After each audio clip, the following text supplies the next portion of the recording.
You are listening to Unstoppable Actors, the essential podcast for ambitious, aspiring actors. With me, Louise, the artistic director of Standby Method Acting Studio. And every week, I'll be talking with you and sharing how you can become a paid, working, unstoppable actor, because you 1000% can. An acting career is doable. Are you ready? Hello, Unstoppable Actor. Oh, have we got a juicy episode for you today? We are going to be looking into the number one thing that's holding you back from actually becoming a successful actor. Let me just take a quick sip of my coffee. Just give me a second. I wanted to explore this because I put a poll out on our Instagram stories. When was it? I think it was last week. So I'm recording this on the 11th of May and it was last week. And one of the questions that I asked was, how long have you been in the acting industry or in the acting game? Something along those lines. And one of the answers was, I've been at this years. And pretty much everybody clicked that one. And it got me thinking, because if these people had been at this years, then they would be a little bit further ahead than where they are. Now, I'm saying this without any shame. I'm not trying to make anyone feel ashamed. I am not trying to make anyone feel bad. I'm not trying to make anyone feel guilty. I found it very, very interesting. And it got me thinking, because I know that, I could potentially say I've been at this for years, when in reality, I haven't. So yeah, I took my professional training when I was 21. And I'd started acting when I was 14, but only at school. And then I went to college, and at college I got my first couple of professional acting jobs. So one was voiceover, one was film. And then after college, when I was 21, I went on to do my drama school training, which didn't work out well for me at all. And then I retrained in method. And then I started getting lots of paid acting jobs then. But then I took a big break. If you listen to the last podcast episode, you will know this. And it's only recently, as in like this year, 2022, that I have come back into the acting industry. And if you listen to the last podcast episode, you will know that my first audition back into the industry, I landed the job, one of my highest paid acting jobs. But it would be a bit of a lie for me to say that I've been at this years, because whilst I have been in the acting industry and I have been coaching actors and aspiring actors of all levels for the last 12 years, I can't honestly say, hand on heart, I have been an active participant in my own acting career for years. So that's why I wanted to do this episode. So we are going to be looking at the number one thing that is holding you back from becoming a successful actor. Because if you're one of those actors who would say, I've been at this for years, but not very much is happening, then there is something within your acting career that is stopping you, it's blocking you, it's getting in the way of you finding the success that you imagine. So, there's so many of us that have got such big dreams with acting. We're inspired every time we watch a Netflix series or a TV drama or we go to the theatre. And if you're anything like me, whenever you see an inspiring performance, you'll be imagining yourself doing it and yourself in that production. I know that's definitely what I do. But for so many of us, even though we are super duper passionate about acting and we know that acting lights up our soul and we can't imagine doing anything else, actually it's just not happening for us. An acting career isn't happening, and we are doing that other thing that we don't feel fulfilled in, which is usually our day job. So why doesn't it happen for a good majority of actors? I mean, there are tons of people out there who, quote the statistic that 98% of actors are unemployed. So why is it only happening for the 2%? And what is this 2% doing that we're not doing? Why is success easier for them than it is us? That's exactly what I want to dive into today. I want to explore this. I want to go into it and tear it apart and rip it to pieces and put it all back together in a way where at the end of the podcast, I would love for you to be feeling super inspired and like, do you know what? I've got some answers. I know what's going on. I know what I need to do. Yes, Louise, I'm going to go and make this happen. I'm going to become an unstoppable actor. Because as I say in the intro of every single podcast episode, an acting career is doable, and it is 1000% doable for you. You can do it. We've just got to really look at this with our business hat on and go, actually, what is not working and what is working? What do I need to do more of? What do I need to do less of? Now, before we get into this and before we unravel it, I want to let you know that applications are open for the in-person summer 10-week method acting training. This training has just helped so many of our acting students boost their performances, stay on track with their acting dreams, learn about the business of acting, and essentially go from unknown actors with limited or zero experience, and pretty much all of them started off with blank actor CVs, to actually getting into Netflix productions, TV soaps, Amazon Prime films, stage plays, getting headhunted by some of the best agents in the business. And if you train on this program, this can happen for you too.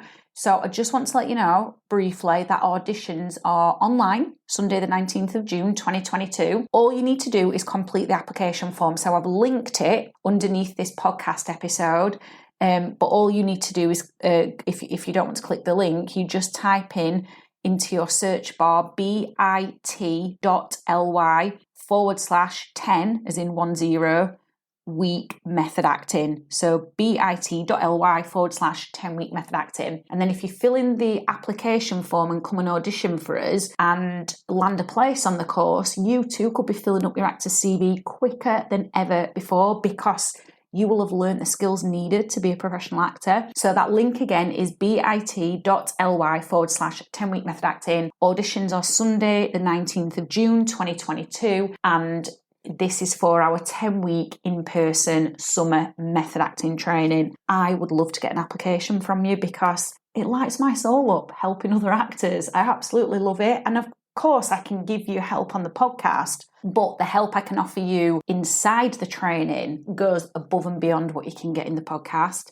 So let's dive back into this then. This number one thing that is holding you back from becoming a successful actor. I'm just going to get straight to it. It's fear. And fear is one of those things that can show up in all sorts of ways. But the biggest way it shows up is in excuses. So excuses can be things like, oh, I don't have enough money to pursue an acting career, or I don't have enough money for acting classes, or I'm not good enough right now, or I don't have time, or I've just got my kids and I need to sort the kids out first, and then I'll do my acting career and crack on with it. Or, you know, you might even say like, oh, I can't be an actor because I'm a mum or because I'm a dad, or I can't be an actor because I just might not get anywhere, and oh, I can't be an actor because life has just thrown this curveball in my way and I've got to deal with that first. And there are many other excuses as well, like so many excuses that we come up with. And it's not that we mean to come up with them, but it is that we are placing a priority over the things we're making excuses about, over our acting dreams and our acting career,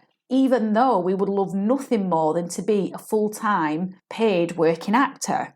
And the reason we make these excuses is because it can seem like an acting career is just a bit too overwhelming, especially if you're quite new to it, because there's a lot of moving parts to an acting career and making it happen.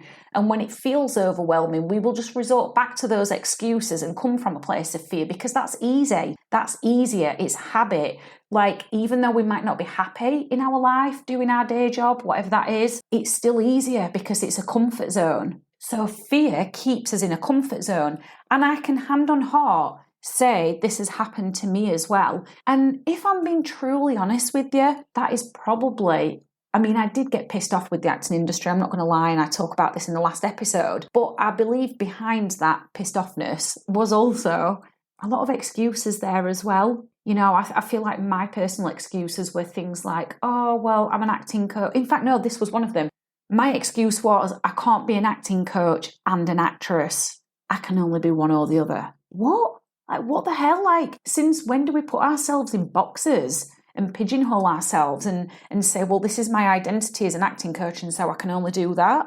And I would say that's very similar to those of you that are parents. You might say, well, I'm a mum, or I'm a dad, or I'm a guardian, so I can't do acting as well. And I would just say to yourself, call yourself out on your own bullshit, because you can be anything you want. You don't just have to be one thing and nothing else. Life's not black and white. You know, we can be anything we want to be. And I know that sounds like self-development hogwash, but it is right. Like, the time period that we're living in right now is very, very different to generations ago, where people did settle and did just do one job and did just have an identity and as that one thing, and then that was it. Like, that's not the way the world works now. So call yourself out on your own bullshit, call yourself out on your own excuses. A really good exercise right now would be to actually, if you can do this, hopefully you're not driving or doing something else, but if you are fully focused on this podcast, you could press pause and you could write down all of your excuses. So all the excuses that you're making, some of the things that I've brought up, like, I don't have enough money, or I'm not good enough, or there's too much going on in life, or I'm a parent, or is it something else? Get really honest with yourself. That's what I had to do before I came back into the acting industry. I had to get really honest with myself and go, actually, Louise, you are making this excuse that you can only be an acting coach or an actress, and really, there's no substances in that. There's literally no truth in that at all. I mean, God, you can look at someone like Robert De Niro, who's an actor and a business owner. He's got restaurants in New York. And I'm pretty sure, don't quote me on it, but I'm pretty sure he also sells his dad's paintings in his restaurants.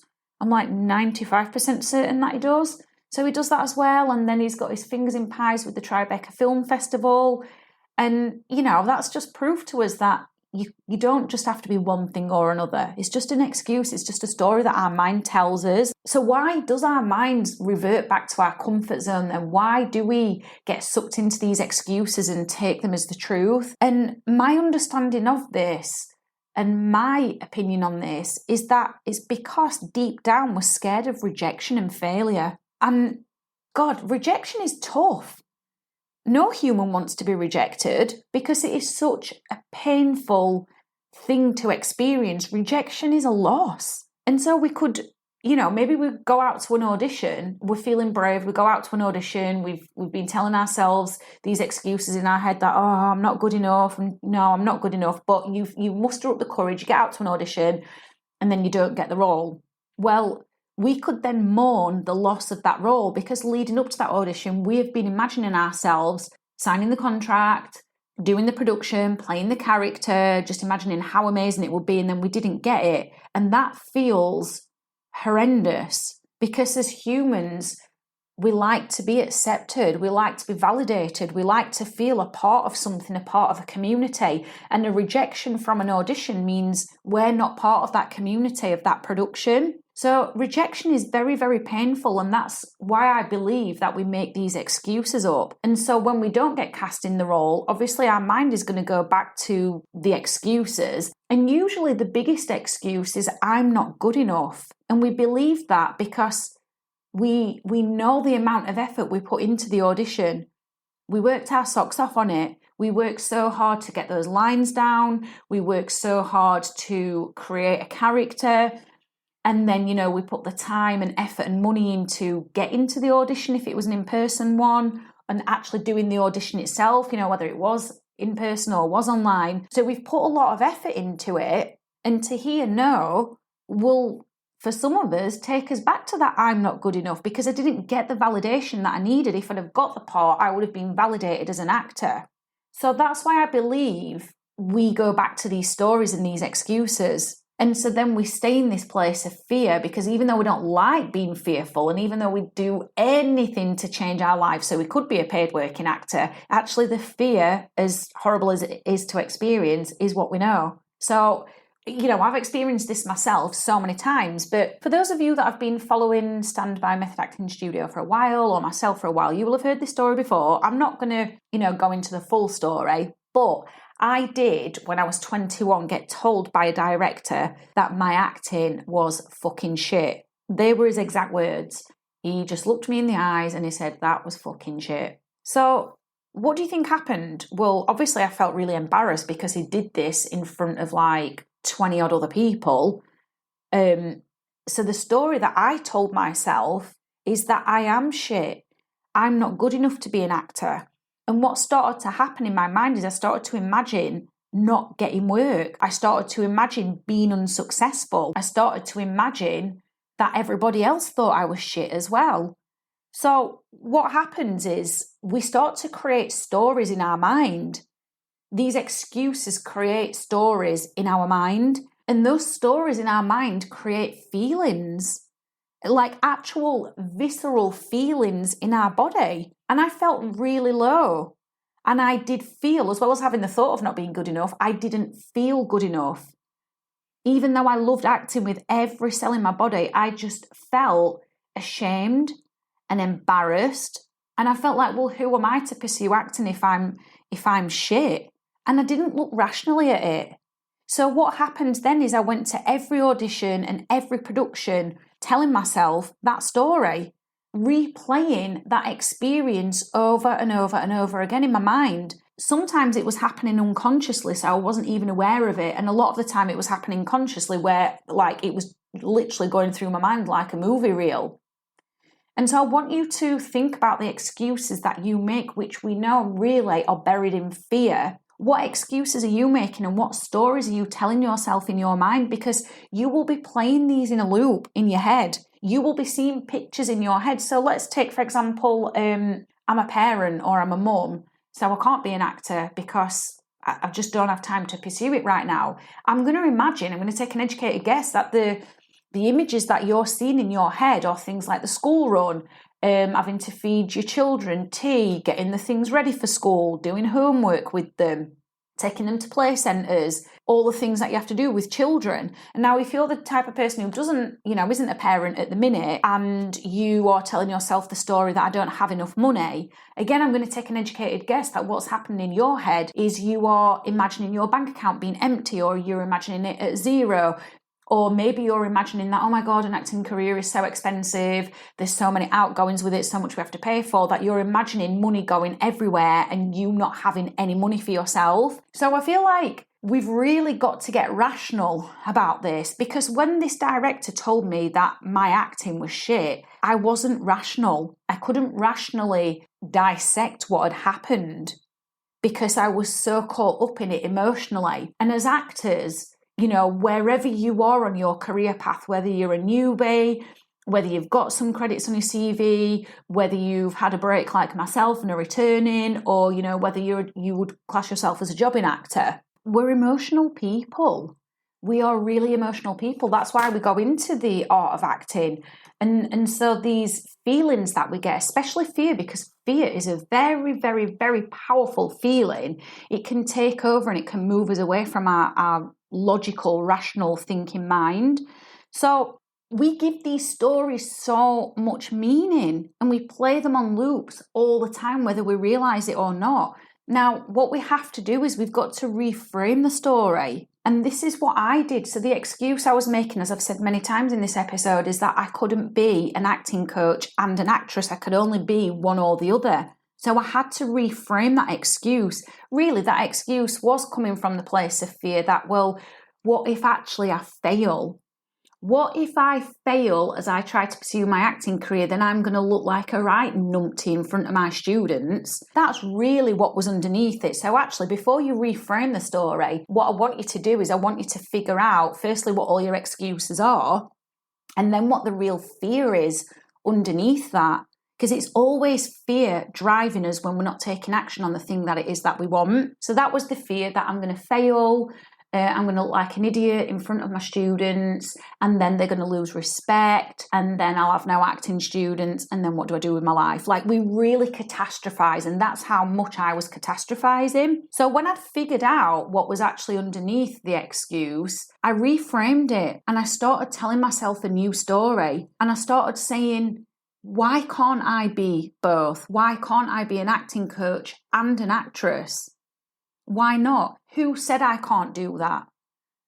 And then I remembered that actually a film I was on years ago, another director had said that to me. What are you? Are you Stella Adler or are you an actress? That they were their exact words. And I remembered that that's why I was thinking this, because that person had projected their thoughts onto me and I'd taken them on as my own, and that's not the truth. So I started questioning my own bullshit around this. And I started questioning that guy as well. And I was like, well, who is he to tell me that I can only be one or the other? That's fair enough if that's his opinion, but that's all it is. It's an opinion. It isn't fact. So I started questioning it. And then I started diving into, well, what if I did fail? what if I did fail as I was pursuing an acting career? How would that make me look in front of my students? And I thought, it doesn't even matter. It doesn't even matter because I don't even believe in failure per se. I believe in lessons. And then I spoke to myself and I was like, well, you know what, Louise? Like, everybody perceives failure differently anyway. You know, you perceive it as learning and as growth. And I asked myself how much acting meant to me. And I realised that I was going to be doing this for the rest of my life. For the rest of my life until I'm, whatever day I pop my clogs, whatever age that'll be, I will be doing this for the rest of my life. So then I said, well, of course there's going to be failures between now and then. Of course there is. Nobody gets through life without any scratches and bruises and bumps.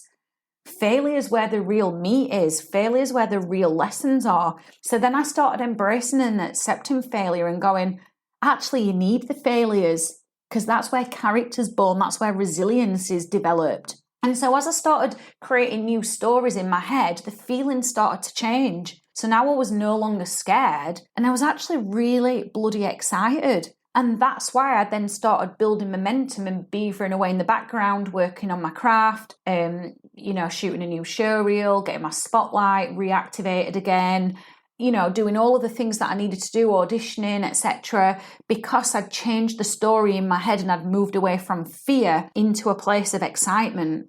So that's what you need to do. You really need to dive deep into these excuses you're making and unravel what the real fear is, and then start telling yourself a new story. Find a new story, reframe it. But the other thing you've got to do is you've got to make the stakes high enough. If the stakes are not high enough for you with an acting career, it simply won't happen. And that can be a hard pill to swallow, but it won't. And the stakes are high for me right now in life. I know I keep talking about this. I keep sharing that I've got personal issues going off in my life that are very, very overwhelming and very challenging. But actually, these personal issues are making the stakes high for me. So in a sense, even though they're horrible to experience and it's a very painful time of my life right now with that stuff, it's also a very exciting time in my life as well, because there's an energy behind my acting career now that I probably wouldn't have had like 5 years ago or 4 years ago, or probably even last year. I wouldn't have had this same energy because the stakes are really high and there's a lot riding on it. So you've got to ask yourself, what's at stake for you? If you don't pursue an acting career, what's at stake? What do you stand to lose? And then you've got to look at it from the other side as well. Like, if I stay in my current life as it is now and don't take the action to make my acting career happen, how will I benefit from this? How will I benefit from this? What will I lose? You've got to start thinking about things rationally and logically and looking at things from all angles. And actually, the only time we need to move away from our feelings as actors is in exercises like this, because it is fear that's holding you back. It is the only thing that is going to stop you becoming a successful actor. So what I'd love for you to do, if you're feeling confident and comfortable enough to do this, is tell me in the comments what your excuses are. What excuses have you been making? What excuses have you been allowing to brew in your head and get bigger and bigger and bigger until you've catastrophized, where now, you're not taking the action that you need to take with your acting career? Let me know in the comments. And before we wrap up this episode, obviously I hope it's been very useful for you and I hope it has been inspiring and I hope it's given you some insight and, made you think outside the box a little bit. But before we wrap up, I do just want to remind you to fill in an application form for the in-person summer 10-week method acting training. If, you want accountability, if you want to be coached by myself, who is out there in the arena, not just coaching actors, but also, pursuing my own acting career as well, because this 10-week training is intensive and it is thorough and it's what's taken our students from clunky acting that, didn't help them convert many, if any, auditions into paying jobs, to actually showing up at auditions like they've been at this year's, even if they hadn't, even if they were brand new. And it has helped them go from blank CVs to full CVs with TV work on there, and getting on Spotlight has helped them do that. And it's helped them secure places on some brilliant agencies' books. And that's what I want for you. So if you know you want that, and you enjoy my style on the podcast, and you want to be coached by someone who's in the arena as well, just a few steps ahead of you, fill in that application form. The link is in the description. Or, as I said earlier, you can go to this link, bit.ly/10-week method acting, and 10 is in numbers. And if you just type that in your search bar, you will then, go to the website, and then it will take you to the application form. So that's the end of the episode. Feels like it's gone really quick, but actually I've been talking for nearly half an hour. So I hope you enjoyed it. I hope it's given you a lot of food for thought, and I really hope you're going to put the exercises into use, because, as I say to my students in the 10-week method acting training, it is no good just listening to things, getting inspired and doing nothing with it. You've got to do something with the information you've been given and take action on it. It is the only way you're going to make your acting career happen. Anyway, I'm going to sign off for now, and I will see you in the next episode. See you soon. Take care. I have absolutely loved hanging out with you, and I hope you enjoyed this episode of the Unstoppable Actors podcast. If you did, share it with your acting friends and leave a review in the comments. If you'd like to graduate from the podcast and get more in-depth, hands-on coaching from me so you can get yourself in TV productions and your acting CV filling up quicker, apply for a place on the in-person 10-week method acting program by clicking the link in the notes to help you become an unstoppable actor.